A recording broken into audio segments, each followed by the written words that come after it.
Capitalism and debt bondage, they go hand in hand. And the subject was examined this week by the Senate Banking Committee of all institutions in a hearing featuring testimony from workers who explained how employers can trap them in jobs they hate by putting them on the hook for training costs.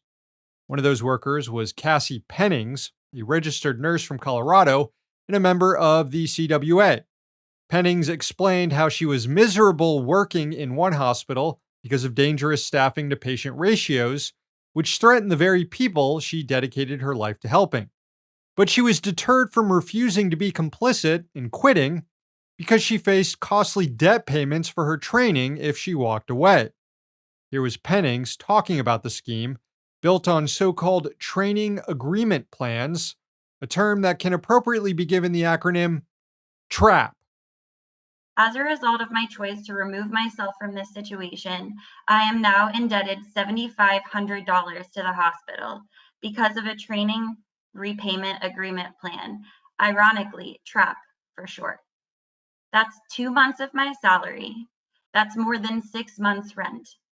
Suffice it to say, we certainly did not receive $7,500 worth of benefits through the program. Hospitals have demonstrated that they would rather trap their employees with the threat of debt than incentivize them to stay. Upon resignation, I received an email informing me that there would be money withheld from my remaining paychecks to help cover the debt, making it even more impossible for some nurses to be able to afford to leave. Any uncollected debt would be turned into collections. This email was vague, not detailing any sort of schedule or amount for these withholdings. My heart dropped as I received the following paycheck and recognized half of it was missing. Not only is this a story about a disgusting labor practice, it also helps explain why the COVID body count has been so high in the United States. Pennings then called on Congress to ban worker traps.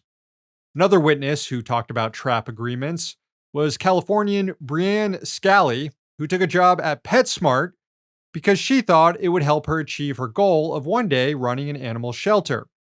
But not only did Petsmart fail to offer proper training, Scally said the company didn't explain that she would be on the hook for the costs of their shitty training program. And when she told management that she wanted out because the job didn't pay her enough to make ends meet, the deceit continued. And so I felt stuck, and therefore I went to my manager and I asked her what I could do in order to make up this $5,500 so that I could leave and I don't have to feel that I'm struggling so heavily. And so what I was told that if I could upsell and make the money through the grooms that I did, then I should be okay. There shouldn't be a problem and I shouldn't be targeted with this debt because I had already worked so hard and made the money up for PetSmart. So that's exactly what I did. I was taking extra dogs. I was calling people to see if they wanted to come in. I was upselling the products to see if they wanted to spend another $25 just so I could add that on.